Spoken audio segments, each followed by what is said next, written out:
This is the CitizenLink Report. If you find our insights helpful, would you support our video efforts? Your gift of $25 or more goes a long ways. Covers the crew, lights, cameras, all that. Just click on Donate. Thanks from all of us. There's a clear trend emerging as we head toward the midterm elections, and it bodes well for conservative candidates. This is the CitizenLink Report. Hi, I'm Kim Trobee along with Tom Minnery, the president of CitizenLink. Hi, Tom. Hello, Kim. What a nice change from Stuart. Well, thank you very much.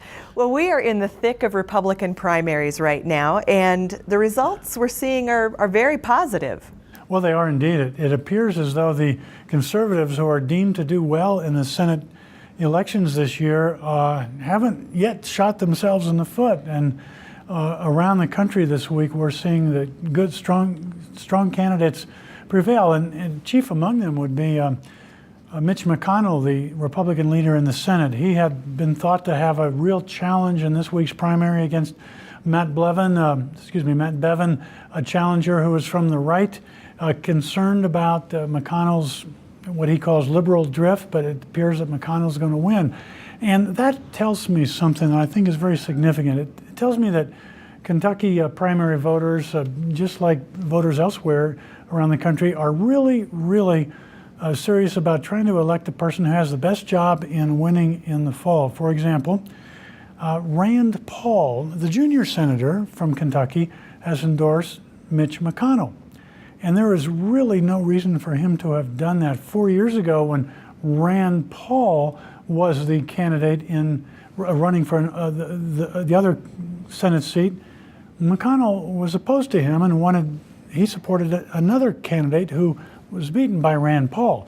So Rand Paul has now endorsed McConnell.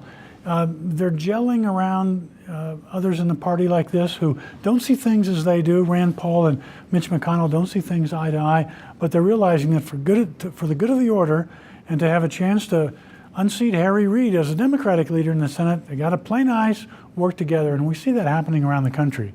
Now, you mentioned Mitch McConnell in Kentucky, but there are also other races around the country that we want to watch. One of them is in Georgia, and there's several candidates there. Talk about that race. Well, here again, it appears that the leading candidate in this primary season in Georgia is David Perdue, a businessman. However, there were 5 or 6 candidates vying in that Senate primary in Georgia, and the thought was that if several of them, some people on the right who tend to make statements that don't play well to the middle in Georgia, not that Georgia's moderately led, but looking ahead to the general election, there's a strong Democratic candidate, Senator Sandman's daughter, who's running well. And if the right Republican does not emerge from the primary, then it's likely that the Democrat might win that seat. So the Republican primary voters are saying who's got the best chance to win in the fall. And it looks as though there'll be a runoff in the Georgia Senate primary, but it looks as though voters are saying we're going to pick somebody who's got a good chance to emerge in the fall. And that's a sign of several things. A distaste for what the Democrats are doing in Washington, maturation, if you will. Voters are mature. They're understanding that, some of the candidates who are anti-government really believe what I believe, but I'm not so sure they can get elected. So we'll just take a measured approach here. And so that's, I think, for the good of the Republican Party, that's a strong sign. Like I said in the beginning, there is a long primary season here that we're working with, and we've had several good candidates win their elections already. For instance, Tom Tillis in North Carolina, Ben Sasse in Nebraska, and Cory Gardner here in Colorado. What does that say about where we're headed in these? Well, the same thing.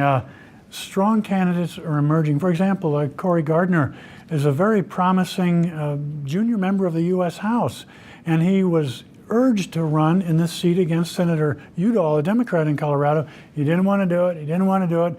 But then as the Obama administration's political misfortunes grew, he took a second look at the race, decided he would get in it, and there were several other candidates in the race, good people, equally conservative people, but he was able to work with them and get them out of the race by letting them realize that he probably is the strongest to emerge in the fall against a sitting Democratic incumbent, Senator Udall. And so the other two candidates, Amy Stevens, the former Republican leader in the House of Representatives, and Ken Buck, a former candidate and a prosecutor, both stepped out of the race. So that we don't usually see Republicans doing things like that, particularly in this era of division between so-called establishment and so-called Tea Party favored candidates. Those are labels that are too broad and don't really describe the intricacies of what's happening. But we see signs that people are wanting to win and taking a hard look at who's the best person to emerge in the fall before they cast their votes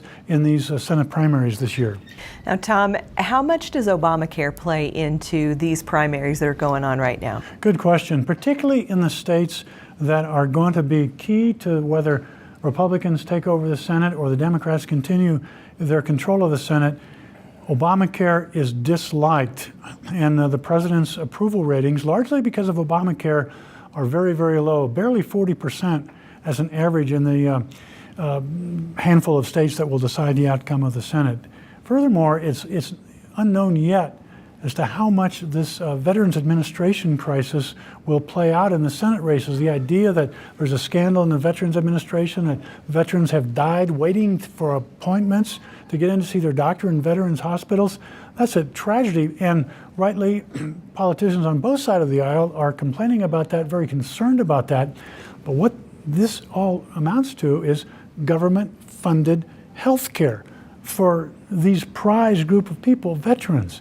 If the government can't get that right, how can they get that right for anybody? And so I think that the Veterans Administration is going to wash over into the Obamacare disappointment, and that's going to bode ill for people in the president's party.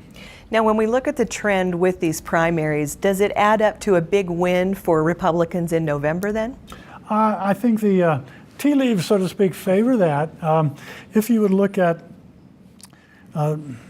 six of the Republicans need a net gain of 6 seats to take over control of the Senate. And the 6 seats deemed most likely to change hands are all seats that are now in the hands of Democrats, or open seats that formerly were in the hands of Democrats. And so it's stacking up well for the Republicans. And of the top 15 seats that could have an upset, 12 of those Senate seats are in the hands of Democrats today. So it's looking positive for the Republicans, provided Republican candidates don't shoot themselves in the foot with untoward statements. And so far, the right candidates are emerging to make that unlikely. All right, Tom, always good information. Thanks so much for being here today. Oh, you're welcome. Nice to talk to you. And thanks to all of you who have written to share your thoughts and encouragement. You know, you can always email us and let us know what you're thinking. That email address is mail@citizenlink.com. Again, it's mail@citizenlink.com. We encourage you to pray for our elected officials. They have a very difficult job, and pray for our nation. And as always, stand tall and be heard.